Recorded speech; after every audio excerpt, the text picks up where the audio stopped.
Okay, 1988 RM250 up for sale on eBay.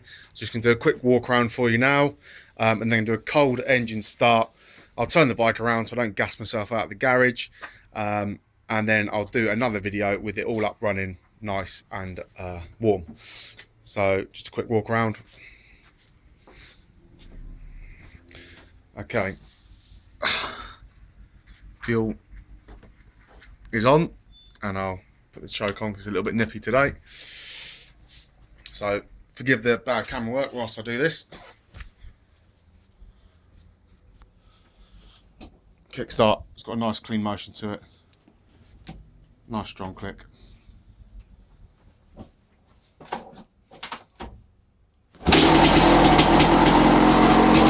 up. Got the TDC, one kick and it went. I now upload a warm video.